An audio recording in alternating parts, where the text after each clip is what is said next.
Are you willing to take 2 or 3 steps back for the opportunity or the chance to 10 or 20x your business revenue and profit? And I was like, you are at the perfect time where if we have to do this and there's one person to do it, it's now. The number one thing that is most important to me in my entire life is freedom. There's nothing more important than that. If you think real estate is the avenue for you, then you should position your career into something that is around real estate. My baseline is my conviction. I may slip, we may slip and be like, I'm not sure, but I pull back to my baseline of conviction. You know, the striving for something more and just wanting to, make the right decision for future you. Welcome back to the Wealth Juice podcast. As always, it's your boys, Ryan and Cory, here with another episode for you. Today, we're going to dive in on the topic of when is it time to walk away? Leaving a job, a deal, a partnership, all the above. And we want to talk about the cost of staying stuck versus the risk of starting over. And so I thought this was a perfect episode to hit you guys with this week because late last year, Cory was able to leave his W-2 job and pursue our dream full time. That is a mixture between the real estate we have coming in, our mentorship program, everything that has to do or fall under the Wealth Juice umbrella. And we're extremely proud of that.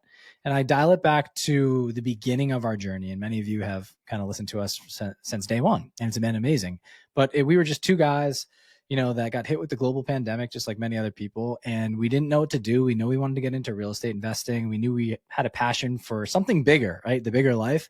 And we knew that real estate was a potential avenue for us because 90% of millionaires were made most of their wealth through real estate investing. So we wanted to get into the bucket, right? So we started the podcast for organic networking, sharing our story, because we wanted to be a podcast or a platform, unlike the big conglomerates out there that just talk about people that have 1,000 units. We wanted to showcase our journey. Hey, we have 0 right now, but we're going to scale you up to however many we get, and you're going to build with us, right? That was the kind of like the thought and process of how we're going to build our show and our journey.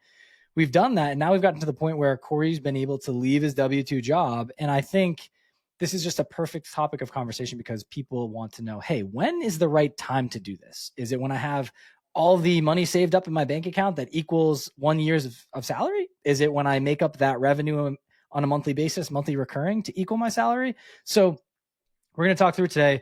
Cory is essentially our case study here. And we're just going to talk through a lot of different things, not only from the process side, but the mental side, because this is very much a battle between the ears of fear of failure, the striving for something more, and just wanting to, make the right decision for future you. So, Cory, you want to take us through maybe the thought process? I think we got to, maybe it was right around late summer last year, where you were like, hey, dude, I think this is kind of going to become a thing in the next month or two.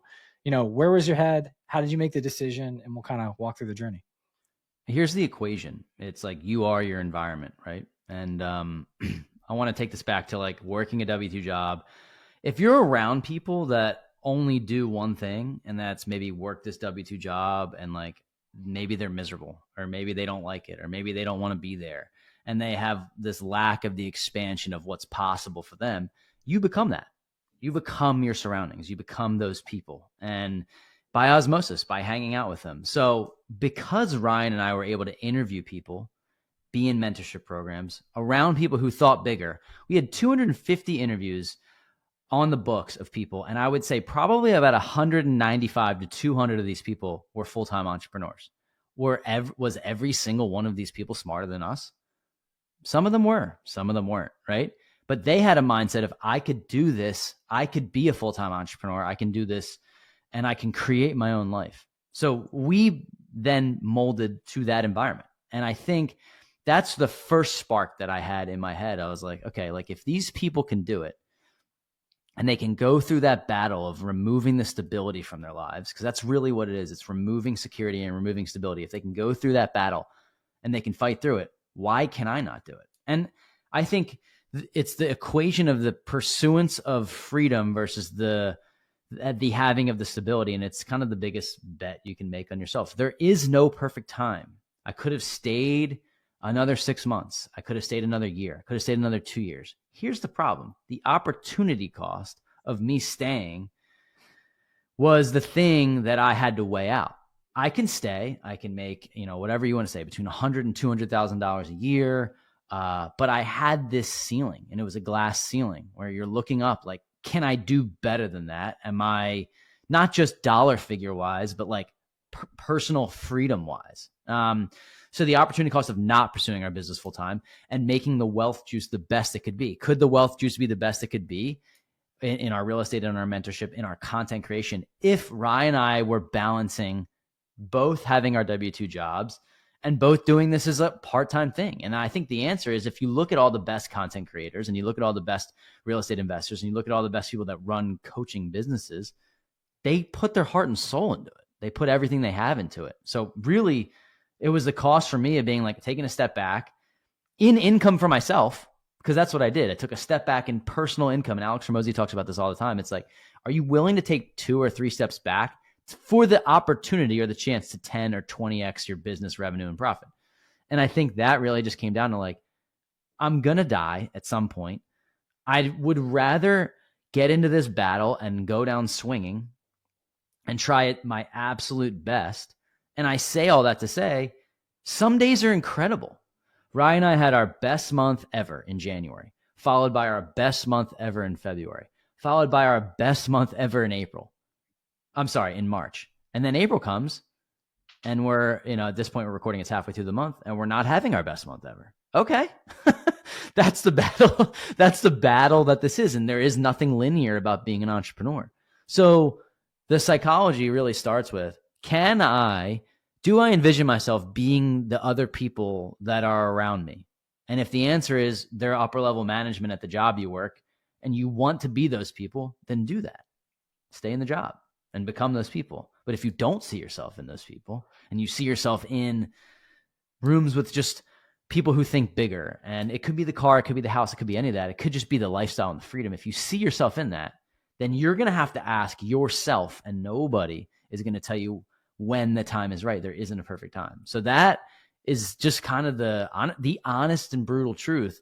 Because I texted you this week, Ryan, and I was like, this has just been a shitty week. It's just been a shitty week. Things are not going our way. And I told you that I was like, I feel like I'm managing on top of all of this, a split personality disorder, which I don't actually have. But some days it feels like it, because I'm like, it can be like, yes, we're doing the best we possibly can. Things are working. We're running ads. Our real estate is cash flowing. We just bought we literally just closed on a 10-unit project.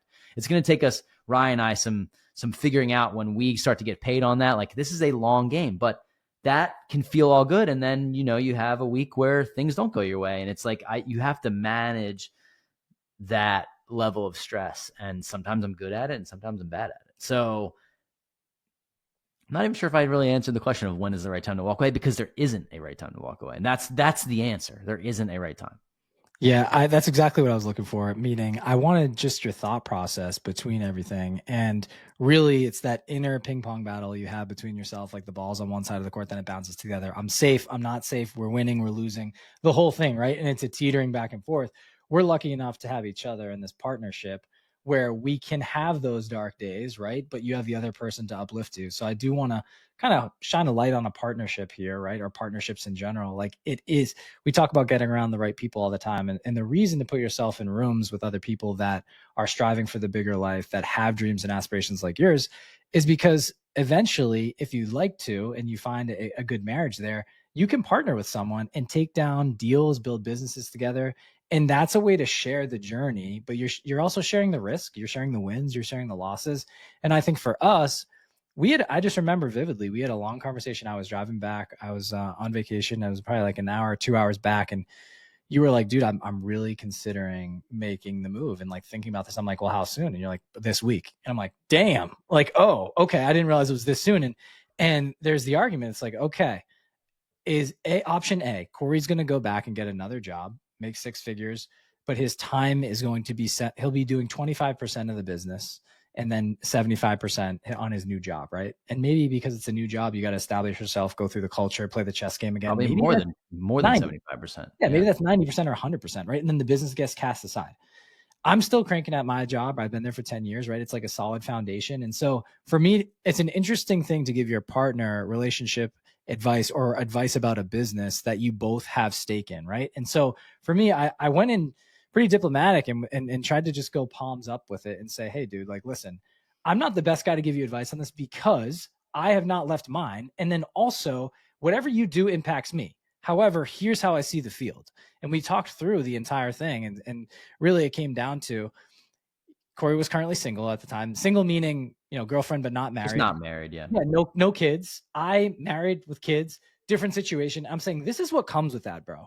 Like, here's my life on a silver platter, and he already knows it. But here's where I'm a little bit more conservative on certain things. And I was like, you are at the perfect time where if we have to do this and there's one person to do it, it's now.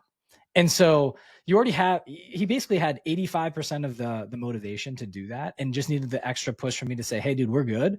And you know what we do? Ryan still maintains his W-2 job. And this was our plan of attack. I'll maintain our W-2 job. You take the majority of the profits that come in.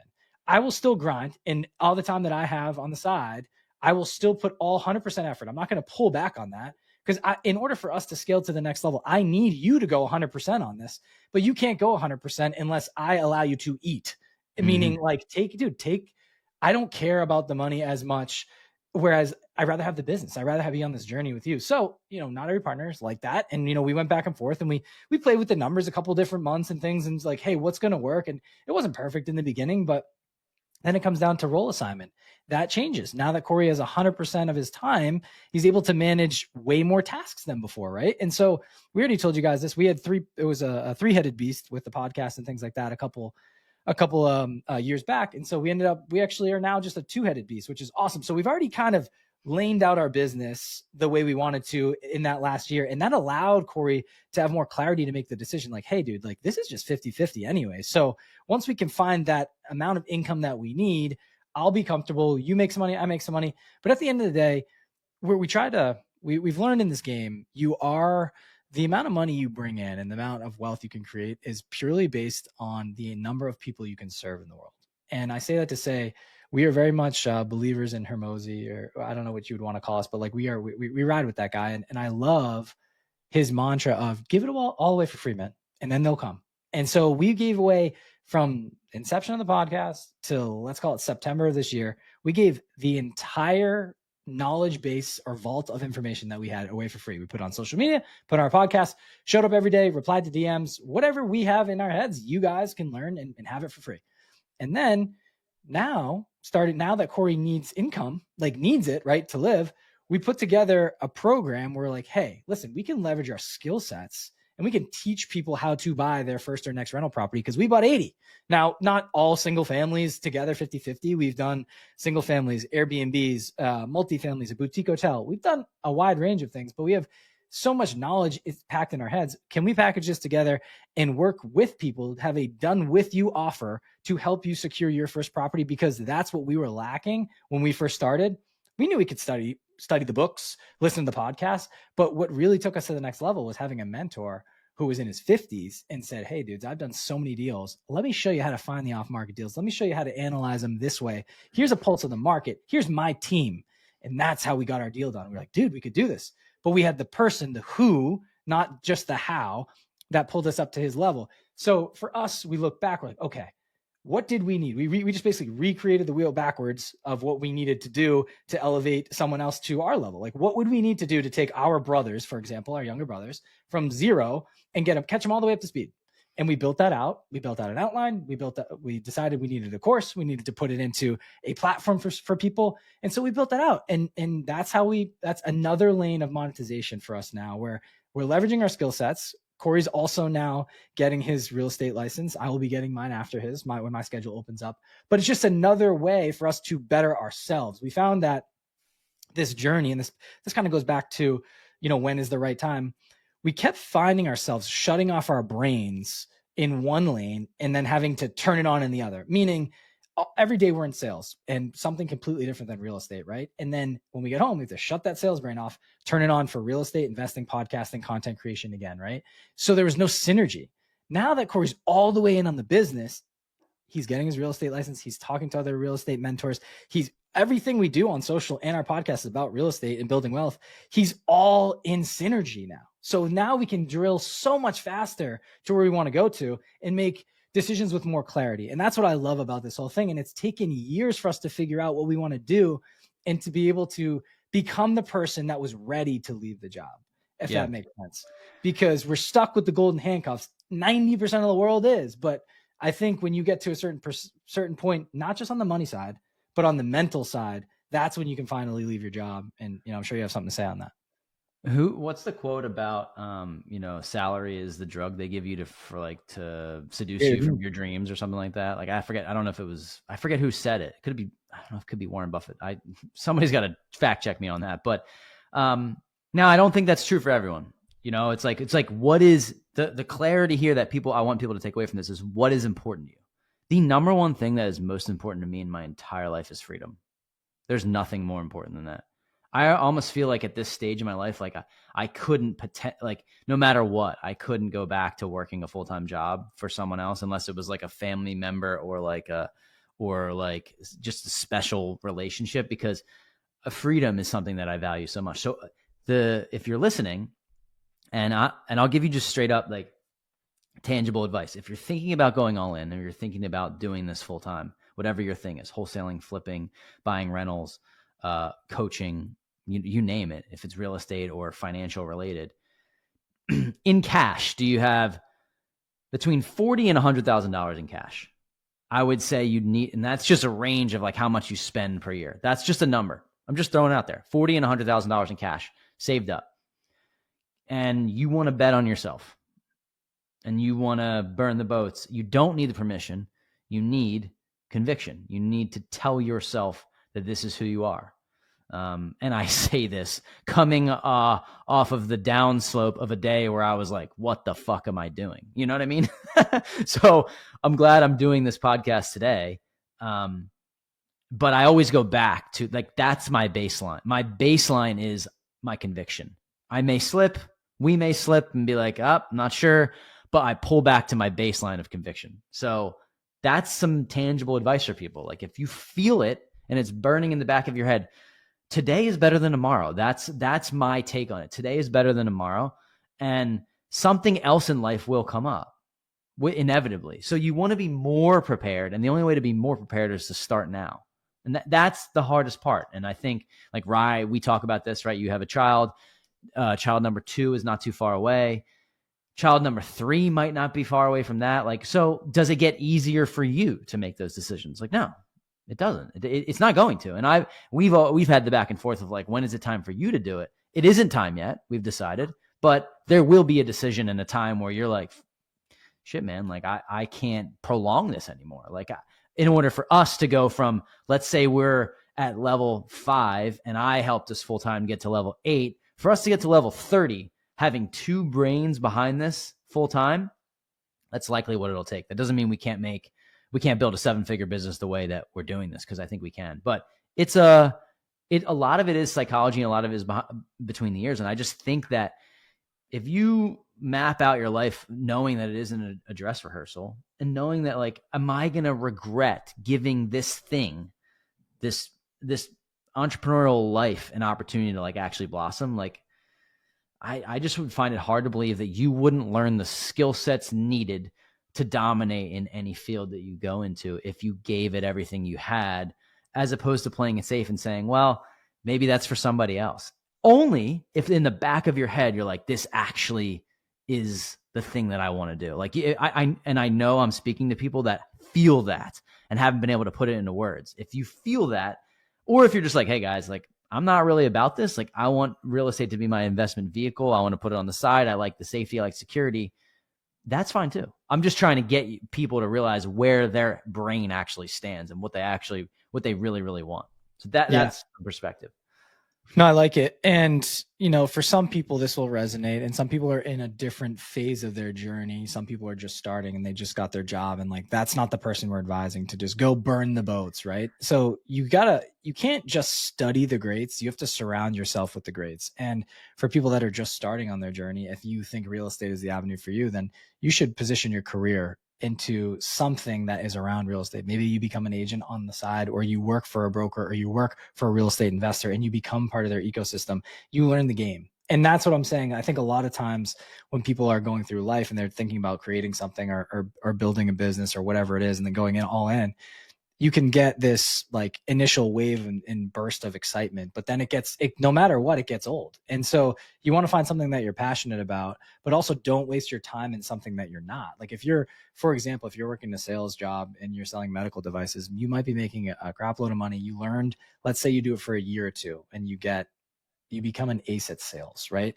Then it's maybe time to position into, if you think real estate is for you, go get your real estate license, and you can still maintain the medical sales.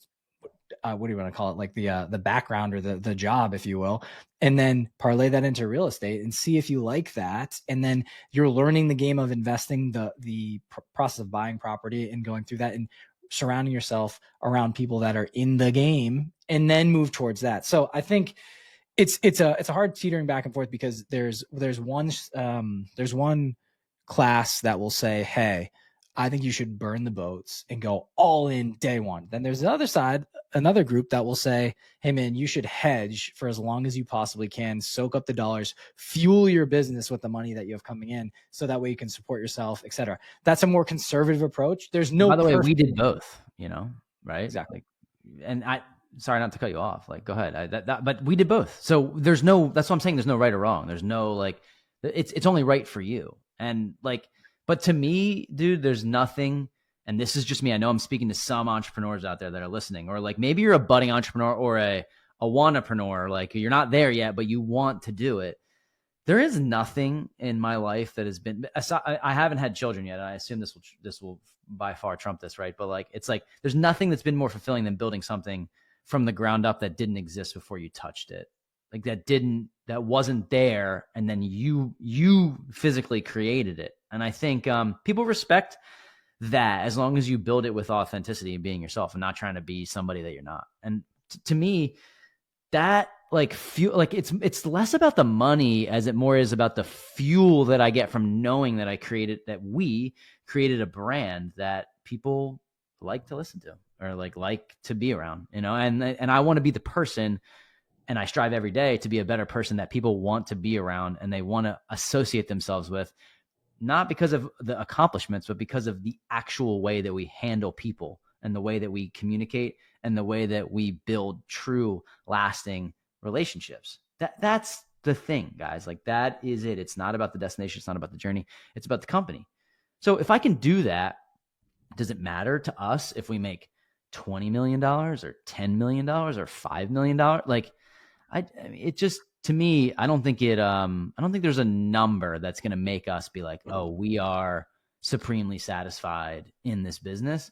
And that's why it's not really about the end goal. It's really about the progress that's made along the way. To me, that's the thing that gets me excited. So if you're listening and you're like, hey, I don't know when to go all in, I think listen to this podcast episode and by the way, reach out to us on social. Like, if you like on @WealthJuiceOfficial on Instagram, and we'd be happy to chat with you. But like, if you really do enjoy your day to day, not every aspect of it, you're not going to enjoy 100% of your day. There's no way. There's work that needs to be done that you're avoiding, that you don't want to do. But if you enjoy like 75% of what you do, and you can see yourself creating a real business out of this, like the effort and energy that it's going to take you to try to create that will make you into a person that can do anything else that you want to do that parlays off that, including worst case scenario, going back and getting a full-time job.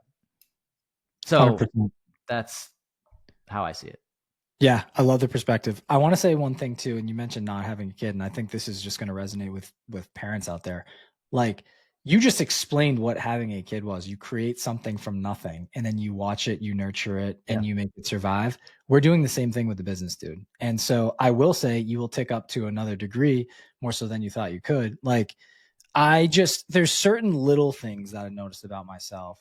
I'm not a different person, but I'm more hardened. I'm more of a protector. I always have. Like, you're sharper though, honestly.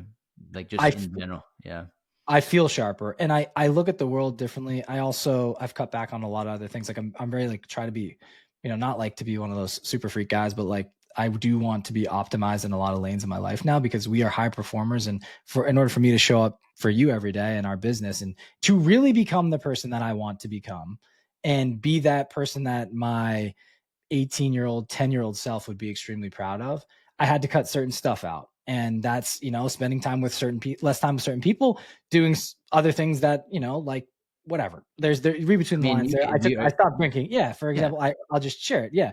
And it's not like I have a big reason behind it that like is this crazy story. I just truly, it wasn't serving me anymore. And like the casual one drink, it's just, why do it? It's slowing me down. And the next, one leads to 2, 3, and then you have a couple of beers and you wake up and you're slow and you're sluggish. And we have so many things going on between running our business, maintaining a W-2 job, and then also raising a child. And then, oh, by the way, I'm still a husband too. There's just too many things. And it's not like I was a crazy drinker. It's not going down that lane. It's like, I've just learned from so many other high performers. I'm like, they're just not drinking. And I'm like, let me try it. When is the time to walk away from something like that's another part of this discussion. Like, when is it time to walk away from something that no longer serves you? That's really the point of this discussion too. And like, I don't know if we have talked about this like very personal stuff on here before, and I'm happy to talk about it. Like, cause Rye was like, yeah, I stopped drinking. And like, I would check in with you every couple months. You'd be like, yeah, I'm at 6 months. I'm at 9 months.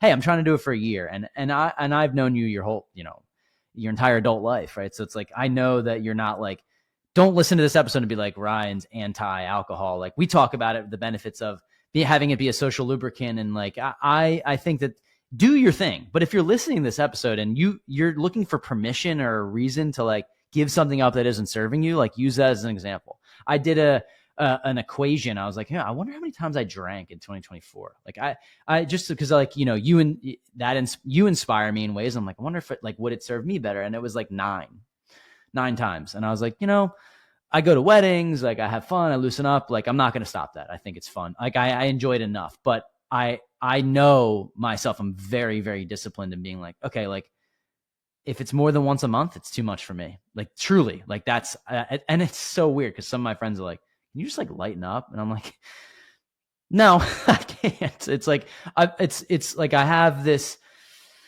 everything in moderation, and like, there's a lot of like fitness and optimization that comes into play in our lives. And I was like, 90% of my time, my diet is really dialed in, and I let myself have and enjoy my life at 10%, right? And eat pizza and whatnot. So for me, I kind of use the same aspect in like drinking too. And I think, but I really respect you for making that decision, because I think it's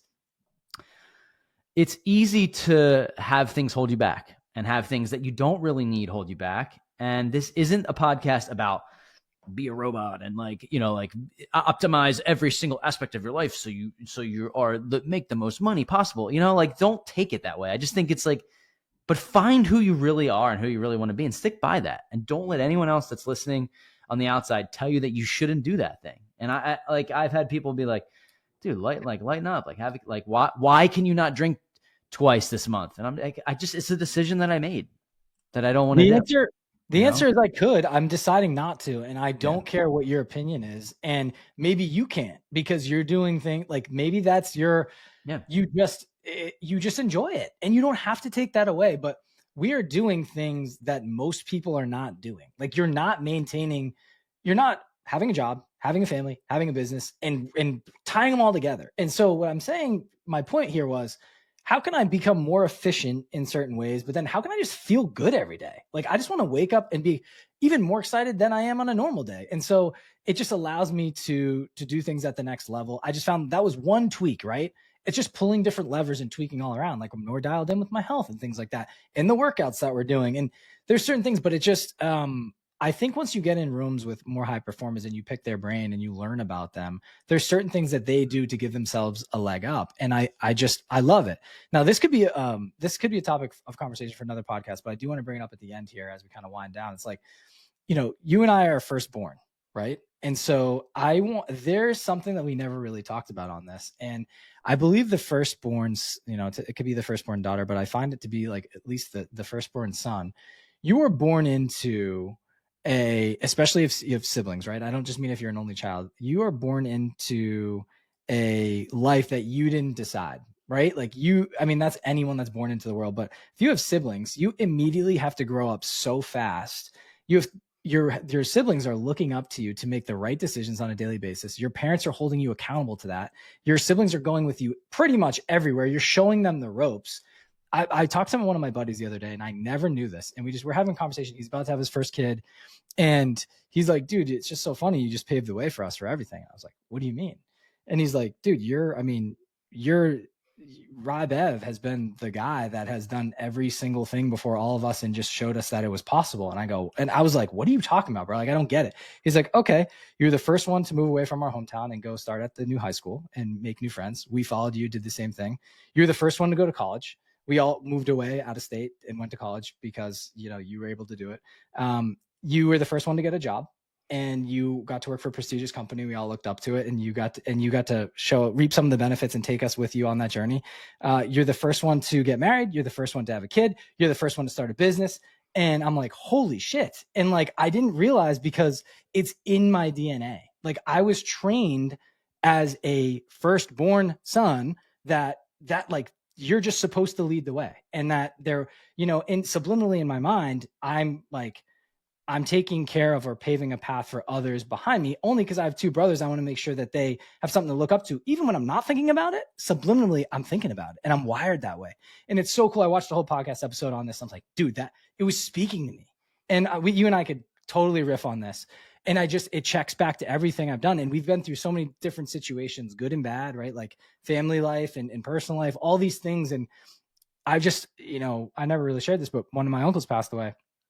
And not for a great reason. And basically we all had to go home, and it was basically like I think they call it a eulogy or whatever it is. But like, basically you go to it was the wake, and everybody's going to see. And I was like, I wasn't crying, and everybody else was losing their mind crying. And I was close with them decently, and I didn't get it.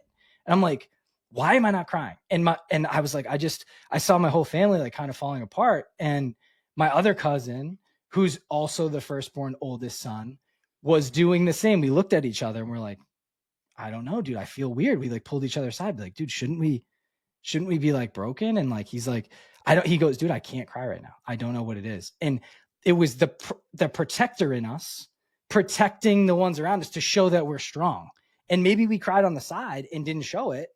And it was just I don't know what it was. And him and I talked for hours on this. I never really talked about this in person, but it's just such an interesting concept where I think you are a product of your environment. You're born into certain things. Some things train you from when you're an infant to as you grow.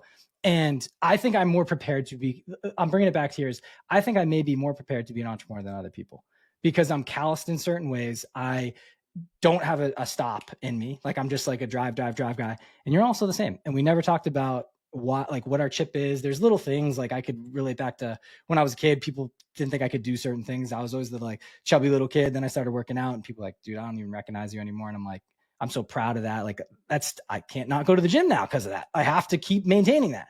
So there's psychology in this whole thing. And I think it's cool. Like, I really love the philosophical side of the episodes. I don't want to like take another hour up, but just think about that if you're listening. Like, what experience did you go through growing up, and how can you parlay those things that may be considered a setback or some things that you didn't really want to go through, and how can that transform you into the person you are today, and you kind of lean into those things versus shying away from them? Because I think sometimes it's a hidden superpower.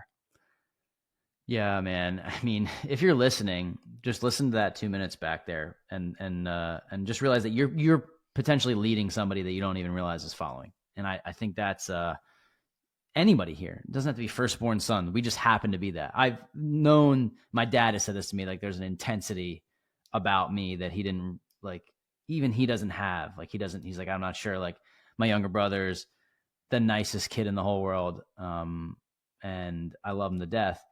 And he looks up to me and my dad, but there's something there that's not, he doesn't have the intensity. Like, he's calmer and he's cooler, and things kind of rub off him in a way. And I love him for that, for being who he is, and I think we're not saying that you got to be a firstborn son to be an entrepreneur. You don't. It's just, there's somebody that's looking up to you in ways that you didn't realize. And for me, I think once you realize that if there's someone that's looking up to you, then there could be many people that are looking up to you. And that's all more of a reason to put your aspirations into the universe, because somebody will resonate with you and your story. And it feels good to have someone look over and be like, wow, this person's doing it, I can do it too. And 100%. that's the basis for this episode. When is the right time to walk away? when is the right time to go all in on yourself? And I hope some of this brought some perspective for people that we got really, we're getting really deep about it, but it's the stuff we like to talk about, and the walls and the renovations and the real estate's cool, but this is the reason why we do it. I'll leave you with this, and sorry for talking about the Firstborn Son all the time. We are on a big Lion King kick in my house, and that's my favorite movie of all time. I don't think we've ever brought it up before, so that, yeah. Yeah. I just meant the firstborn. I think the oldest gets, you have this pioneer in you, right? And you're just, you never know who's watching. My point is, and I never knew all those things. And it was so nice for someone to say that and point it out. And it gave me more perspective on my life and added a little bit more purpose once again, and to not have it hidden in the back of my brain, to have it in the front. But I'll leave you just with that thought is, hey, just live your life to not only serve yourself, but serve as many people as you possibly can and help those around you, because you never know who's going to resonate with your story. You never know who you're going to uplift. And that's what makes the world go round. It's the whole, not point of life, but within life, everything's based on relationships and how you make people feel and how you can help them, because it'll all come back. Karma's a real thing, and you want to have fun while doing it. So surround yourself by the people that motivate you, they excite you.